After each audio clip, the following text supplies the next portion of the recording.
Scottish mathematician named John Napier issued his discovery of logarithms in the year 1614. He did this to assist in multiplying quantities that were at the time called signs.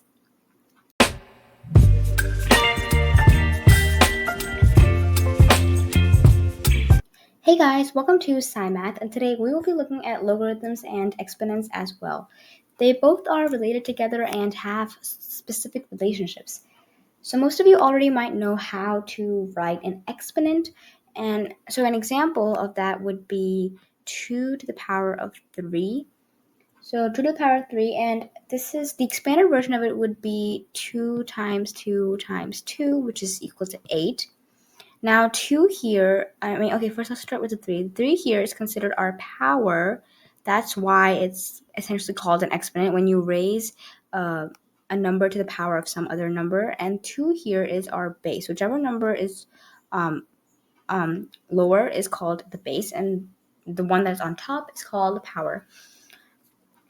So that's how you write an exponent form, and I'm sure most of you might have seen this and know what it means. So we can write this in logarithmic form as well, and logarithms are going to be the major focus of our video today. So let's continue with this example that we have here. To write this in logarithmic, the only difference would be that you're manipulating the equation sort of, but both will be equivalent. Both will have equivalent values. So let's write this in logarithmic form. We could just write this as 3 is equal to log base 2 times 8. Now this parentheses that I put around the 8, we don't really need to put it. I'm just putting this here because to make the work look neat and clear. And once you get more comfortable with logarithms and exponents, you can remove that parentheses. It's not really needed there. I'm just putting it there to make it look clear. Now that you saw this in an example, let's look at the relationship between exponents and logarithms through variables, because how did I get to this form? I didn't really explain that. First, let me explain it one way, and then we'll look at it through the use of variables. So if you can realize, first let's write this exponent form again. 2 to the power of 3 is essentially equal to 8 if you just cancel out this expanded version, which we already know, because when we have the power to something, we know in this case that we have to multiply 2 3 times to get our answer. And if it was the opposite, 3 to the power of 2, we would just have to multiply 3 2 times. That's what it means. So now that we have this form, right, how did I get to here?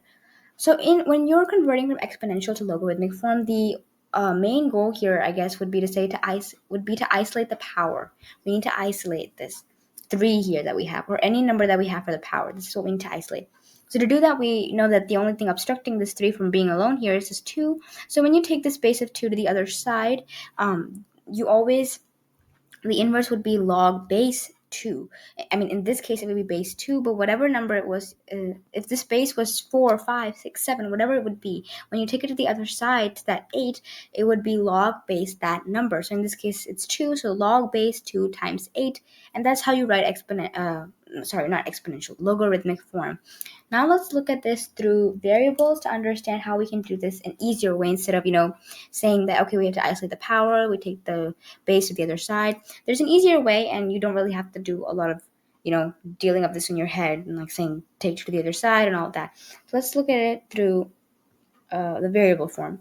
So let me keep this exponential, but let me erase this logarithmic form here. Okay, so in variable form, this would look like b to the power of x is equal to n.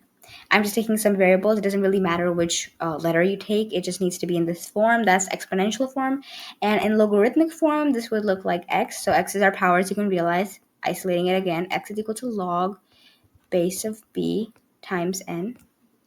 And that's essentially the variable way. Now, with this variable, the easy thing is that all you really have to do is whenever you're given a form, whether it be exponential or logarithmic, you just have to identify which numbers are representing which variables, and then just put it into the equation that you're asked for, the form that you're asked for. So now we have this exponential here, we have to put it into logarithmic. 8 is considered our n, 3 is our x, 2 is our b value. So just put it into the equation. Let's do that. So x is our 3 is equal to log base of b, which is 2, times n, which is our 8. So that was a much easier way, and we didn't really have to discuss any, how to do that. But if you, by chance, you forget these two forms, then you have that, backup plan, and you can just, say that, okay, we have to isolate the power and take 2 to the other side, and whenever we do that, we have to do log, and in the subscript, that number which we had as the base before. Now let's solve a couple more examples and practice writing logarithms to exponents and vice versa.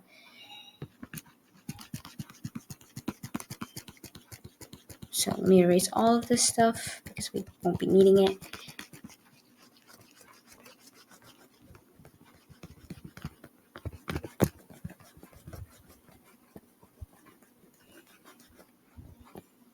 Okay.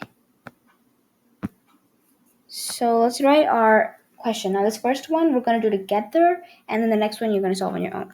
This first one is log base 4 times 64 is equal to 3. Now, I know we said we're going to do this together, but I just want you to think in your head what form this is and what form we're going to convert it into.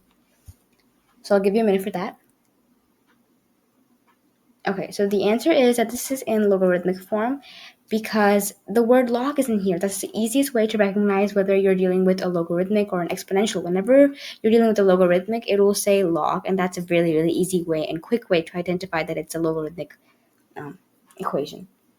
Now, obviously, if we have a logarithmic, we need to convert it into exponential, and to do that, we just need the exponential form in variables. B to the power of x is equal to n. Make sure to drill this into your head because it's such an easy way, and you will never need to sit and think of how to reverse this whole process. So just remember this form, and your life will be much more easier. So b to the power of x is equal to n. Now let's write it in exponential. X is equal to log base b times n. Now 4 is considered our b value, 64 is our n, 3 is our x. Now b to the power of x is equal to n. You take 4 to the other side, log base 4, so essentially the log cancels out. And so 4 is our base to the power of 3 is equal to 64. And that is true, 4 to the power of 3 is 64, indeed. So that's one example. Let's do another example. This one's going to be a little different. And you're going to do this on your own. 5 to the power of negative 2 is equal to 1 over 25. Okay, so this one is a little different because you have a negative number in the power, and as you can see, this is a fraction now. And that's how it is. Whenever you raise a number to the power of a negative number, any negative number, if it's negative, you will get a fraction, and it will be 1 over that number. So we know that 5 to the power of 2 is 25, right?